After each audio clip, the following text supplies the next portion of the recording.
Southern Wood was a dark place. Every town and city that came near its borders had tales of evil things that occurred there, but none more than the town of Stephen's Switch. The small town had set for many years right at the edge of the Southern Wood, closer than any other town, village, or city. Many guessed that its close proximity to such a dark place was what invited so many foul tales to dine within the town's borders. Many guessed correctly, but few know the true darkness at the heart of these tales. I am going to tell you a tale, one of many that comes from the Southern Wood. This is the story of Robert Welby. The small town of Stephen's Switch got its name from the train tracks that ran through it. Long ago, these tracks were the only thing of note in the town. Here, a train could switch tracks and or load supplies. The station was operated by a man named Gregory Stevens. He and his wife were the only two that lived in the area. When more people settled in the vicinity, a town was created and named for Stevens and a station. Over the next few years, the town prospered but remained small. It was enclosed in the hills and mountains of the region and covered in ivy that hung from the trees and climbed the hillsides. The whole town felt closed in and covered, giving those who lived there a sense of being hidden or invisible from the outside world. Oh, what men will do when they believe no one is watching. It makes them feel safe, protected, and untouchable. They say that power corrupts, but absolute power corrupts absolutely. One corrupted to such an extent could hardly be called a man. One becomes a monster, a beast. One such beast was Robert Ellison Welby. As the town began to grow, though ever slowly, it attracted the attention of Robert Welby. Robert owned stock in the railroad and came from old money. As the once undiscovered and unclaimed areas of the country became connected with the railroad, Robert began looking them over. He was looking for a place to call his own, some place beyond the reach of civilized society, but more importantly, society's laws. He despised being forced to suffer under someone else's rules. He wanted a place he could rule all by himself, and he saw what he was looking for in the town of Stephen's Switch. Only a small community resided there at the moment. All were poor Puritan families and Irish Catholic immigrants. No real businesses or commerce, and no real ties to any other important families. It was a company town that was basically owned by the railroad. He moved with a swiftness that exposed his true voraciousness. By autumn, after only 8 months of maneuvering, Robert Ellison Welby owned all of the major businesses and open acres of land in the area. He controlled all trade into and out of the town, as he controlled the railroad. The sheriff was his hired man, a mercenary bodyguard that had been his employee for several years prior, Gregory Toombs. Before finding his niche with his current employer and kindred spirit, Robert Welby, Gregory earned his pay by running off and killing Indians to clear the way for white, God-fearing communities that needed the land. Gregory always got the job done, no matter what he had to do to get it done, and that appealed to Robert immediately. By threatening business with refusing to hand over their supplies, strong-arming townfolk with promises to raise rent and taxes on their land, and by bribing anyone else on the take, Robert was soon the mayor of Stephen's Switch. He was also the youngest mayor in the country's history. It was game, set, and match. Robert controlled every aspect of his new town, and he ruled with a cruel and swift hand. He now had what he had always secretly wanted, the freedom to do anything his twisted little heart desired without fear of repercussions. Who would punish him? If someone talked, who would believe them and who would they tell? He had it all. Over the next several months, Robert grew a foul reputation that he knew all too well and deserved, oh so much. He was abusive, miserly, mocking, violent, vengeful, and cold. If someone disobeyed him or just caught his attention when he was bored, he would have them arrested on false charges and have them humiliated and tortured in the center of town. Audiences of these brutal and horrid displays were mandatory. Anyone caught looking away, even children, would be forced to share the punishment with the so-called criminal. In time, his appetites grew, as did his need to satisfy those appetites. The more he got away with, the further he pushed the envelope of his misdeeds. Soon, he was brutalizing people right in the street without even a false reason for doing so. He gave up all pretenses and illusions as he realized that nothing would happen to him either way. Rapes by him and his thugs were commonplace, and rumors began to surface that spoke of twisted orgies, human sacrifices, and offerings to evil spirits that took place during rituals to demon gods. They supposedly all took place within the Welby estate home just outside of town at the edge of the woods. No one would dare go near the Welby estate, and few would venture out after dark. The townfolk were prisoners, and their jailer might as well have been the devil himself. He would often be seen riding about town and even on the moors and hills just outside of town in his horse-driven carriage. It was said that he would throw what remained of the prisoners that didn't survive the day into the forest for the creatures of the night to feast upon. The village prayer asked nightly that God himself would strike down Robert Welby, for they knew that they could not. Mara Cross could not have been more lost. She cursed herself with every step. How had she gotten off the road? She should have stopped and made camp when the rain had started.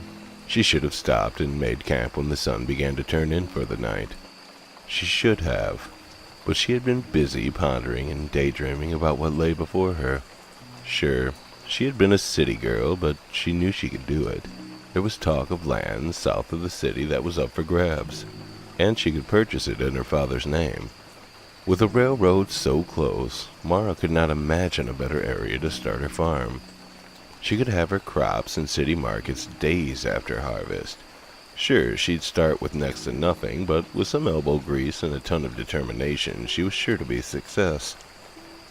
That is, if she didn't get lost in the middle of nowhere in the black of night.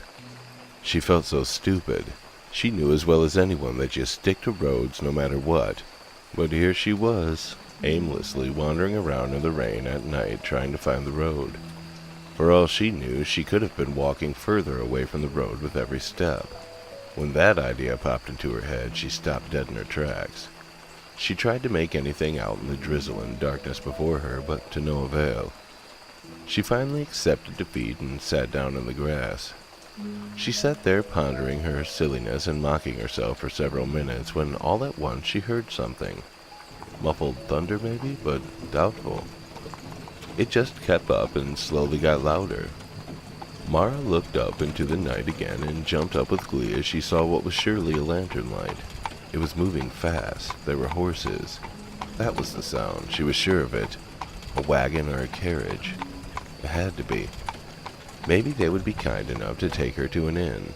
Hell, Mara would settle for a barn and a bed of hay at this point. At the very least, they would lead her back to the road.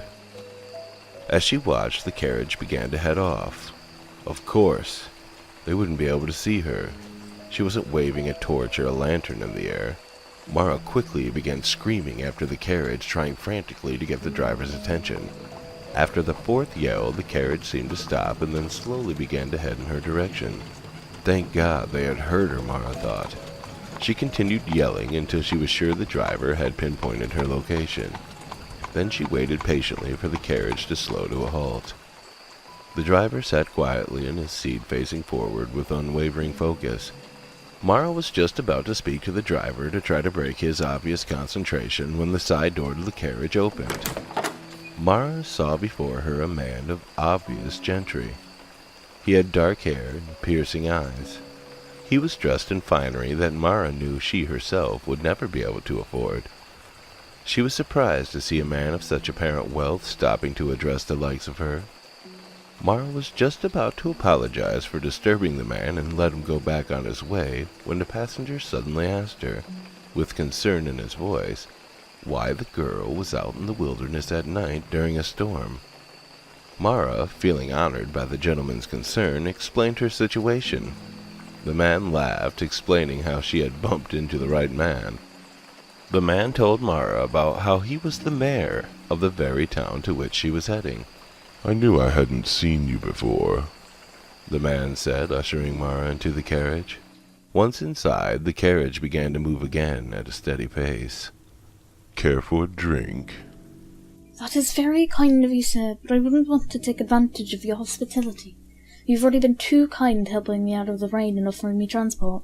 "Nonsense, girl. You'll have a drink and warm up. I insist." Thank you. You are ever so kind. I shall pay you back for this kindness after I get on my feet. "Pish-posh, I won't hear of it. This isn't a saloon. I don't expect you to pay for your drinks. Besides, you are my guest, and I will not be denied the honor of being a good host. So drink up." Mara thanked him again, and she was handed a small crystal glass made of craftsmanship she had never seen before. It was elegant, as was its contents. It was a strong, sweet dessert wine. It smelled heavily of grapes and left a heavenly aftertaste. Mara tried to savor it, but couldn't help herself. She had the glass emptied far too quickly, but to her surprise it was filled yet again. She wouldn't make the same mistake twice. She sipped the drink slowly and took it in. Her head felt like it was swimming with delight, but then Mara realized it was just swimming. She was getting dizzy, and everything seemed to get a bit blurry. She could still make everything out, but seemed unable to take command of her body. Mara slumped over in the carriage seat, woozy but awake. She heard the man speak, but it sounded like he was talking from the end of a long tunnel that seemed to make his voice echo in Mara's head. "I am going to have some fun with you, girl. You're so dirty. The very idea of playing with you is like rolling around in a pigsty. It's so filthy.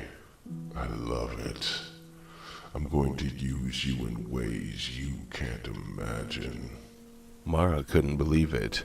Her clothes were quickly torn off and the shreds thrown unceremoniously out of the carriage window into the mud and rain. She lay there naked with the man's hands swirling around her skin. Mara felt so embarrassed and grubby. She had been on the road for a few days, and aside from a stream she had stopped at in the rain that night, hadn't really been able to clean up. The man spit in her face and then rubbed the spit into her cheeks, and even spit into Mara's open mouth. Mara couldn't move. All she could do was lay there and endure the assault. The man had disrobed himself and had taken to slapping Mara's face. She felt ashamed. She began to tear up and cry. It seemed to be the only thing she had control over. When the man noticed, he licked up the tears like he was eating a rare, expensive caviar. He moaned as the tears and sweat from the girl's cheeks sank into his tongue. The man started to torture her body. Mara quickly realized that she may not be able to move, but she could still feel pain. She wanted to scream, but a slight whimper was all that escaped her mouth. All Mara could do was listen to the man's twisted laughter and grunts. It continued on for a long while, with humiliating words and slaps constantly being hurled at Mara. The sexual abuse wasn't enough for the man. The torture and humiliation seemed to be what he loved most. It seemed like forever before the man finished with his fun. When it was all over, Mara lay there just trying to breathe. Meanwhile, the man put his clothes back on and then opened the door to the carriage, where he quickly placed a boot to Mara's ass and kicked her out into the rainy, dark moors. "Let the wolves have her," the man commented as he closed the door.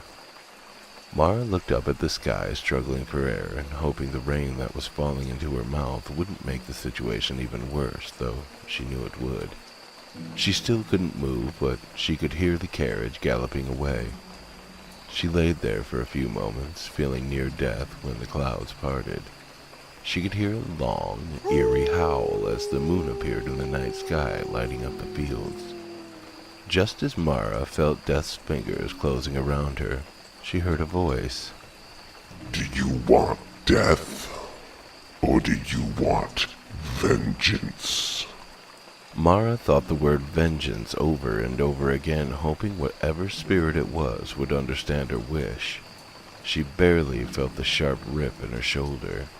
She was too near oblivion to feel much of anything. Then, a burning fire seemed to light up her blood and spread like lightning through her body. The next month went by much as it had for many months. Robert Welby continued to rule as he wished, and he wished ruthlessness. He sat on the back patio of his estate drinking a whiskey and watching two young men fornicate in his feet. They were brothers that had come asking for a week's extension to pay the rent on their land. They had told some story about how wolves had cut their livestock in half over the past few weeks, and that it would take at least an extra week to get the money. The price that Robert had asked the boy to pay for his patience was this entertainment. They had been rather reluctant, but then Robert had reminded them that vagrancy was a crime in town, and that when their land was taken, they would be immediately locked up. Everyone in town feared Welby's jail and the person that ran the place for Mr. Welby, Gregory Toombs. He also caressed the hilt of the gun on his belt for extra incentive. The boys were now obliging with tears in their eyes. While watching his entertainment, something at the edge of the woods caught Robert's eye. The sun had just gone down, but the light from the full moon that had just risen in its place still allowed Robert to see pretty well. His eyes squinted and searched out the spot from whence the movement had come. He saw nothing and was about to return his attention to the two young men in front of him when he saw some more movement and heard a loud howl echo across the wooded hills. This time his eyes found the source quickly. A wolf had emerged from the forest and was bounding towards him with great speed and intensity. The wolf was large and seemed to be growing. Robert just shook the idea from his mind, figuring it was simply because the wolf was getting closer. A trick of the eyes, Robert said aloud, getting the attention of the unwilling lovers performing only feet away. Robert pulled a gun from his side and aimed in the direction of the beast. This startled the brothers, but before they could jump up, Robert told them to stay put and added, "No one told you two to stop." Their eyes followed his aim, seeing the animal bounding towards them for the first time. They were both startled, but didn't dare try to move again. Robert took another sip of his whiskey and then smiled slightly. He knew that he was a far scarier monster than this overgrown dog that seemed intent on having him for dinner. Once he sat his glass back down, he squeezed the trigger. A loud boom resonated from the estate as the gun went off. It wouldn't catch anyone's attention. Gunshots were often fired on Mr. Welby's property. The wolf fell on its side about 70 yards away. It was still and didn't seem to be breathing any longer. While Welby's two indentured slaves pantomimed their activity, Welby rose from his chair and began to walk towards his defeated foe while reloading his gun. As Robert got to the creature's location, he stood over the body grinning with pride. But then a frown pulled on his face. The wolf was huge, bigger than it had been when he had fired the gun and taken it down. And it had arms and legs, it seemed. Then the frown was replaced with a look of shock and horror. Robert had not felt fear before, that he could remember, and as he struggled to understand this new emotion and comprehend what was happening, the large wolf stood up on two legs. The wolf smiled now. Robert had been trapped, tricked. It had lured him closer intentionally. Robert understood this because it was trickery, and Robert used trickery himself too often not to know it when he saw it. The two brothers began to run, not caring anymore what the consequences were. The wolf took a step forward, and instinctually Robert took a stumbled step back. The wolf smiled even wider at this, and then lunged forward, grabbing Welby with two large clawed hands. With shiny, dripping, razor-sharp teeth and a voice that only a demon from the very pits of hell could possess, the wolf said, "I'm going to have some fun with you, boy. You're so dirty. So filthy. I love it. I'm going to use you can't imagine. Those words were too familiar. They were his own. That girl. He had said those very words to that stupid, dirty girl. Welby's eyes widened with understanding and concern. So you remember me then? Asked the wolf. Yes. Stuttered Welby, barely able to speak. A vicious growl suddenly burst forth from the large gaping jaws of the beast. A claw raked forward, simultaneously pushing Robert to the muddy ground and ripping the front of Welby's shirt wide open. Welby's gun went off again. The second bullet pierced the wolf right in the chest. The beast didn't even flinch and continued to rip and tear till Welby was stripped naked and covered in mud and scratches. As Robert lay there, he begged the creature, who he knew must surely be a demon here to drag his evil soul to hell, for pity. The beast crawled over Welby, dominating him. You remember this too, then? Said the wolf. For the next several minutes, Mara visited many of the same tortures upon Robert as he had performed upon her. Then, when she was finally satisfied, she bit down hard into the flesh of Welby's shoulder. As Robert lay there, feeling like liquid fire was running through his veins and convulsions began running through his body, Mara turned towards the village and began to stride into town. Moments later, the village was in chaos as a 7-foot furry monster began to ransack the town. It managed to destroy the jail and made an awful mess of the sheriff and his men. It tore apart anyone who tried to stop it. By the time it was finished, 16 men were dead. It would only later be noticed that all the men that were brutally torn limb from limb worked for Robert Welby and made up his group of hired thugs. It was old Marjorie Mason that recounted to the other villagers the myth of the werewolf as she remembered it from her childhood. Luckily, she remembered their bane, the silver bullet. The townspeople lopped off a nugget of metal from some silver diningware that was donated thankfully by one of the town's richer families. Then Ben Stevens, the best shot in town, grabbed his musket and loaded the silver fragment into his weapon while he and the rest of the braver men of Stevens Switch started to follow the monster's trail. It led directly towards Welby's estate. As Welby's body began to change, hair covered his skin and claws replaced his fingers. He saw his attacker approach yet again. He tried to issue a curse at the beast, but the pain of the transformation was too great. All he could do was scream in pain. As Mara walked by her prone foe, all she said was, You threw me to the wolves. Now, let me return the favor. Soon Mara had vanished into the forest. As Welby's change came to completion, he looked up with his new monstrous eyes and saw the villagers had completely surrounded him. One villager stepped forward. Just as Robert Welby realized the man was Ben Stevens, he felt a pinch in his chest. He looked down to see a gaping, wet hole covered in his own blood. He had been shot. Robert Welby's body fell, and by the time it had hit the ground, his human form had returned. Robert Ellison Welby, the beast of Stevens Switch, was dead. The villagers weren't surprised.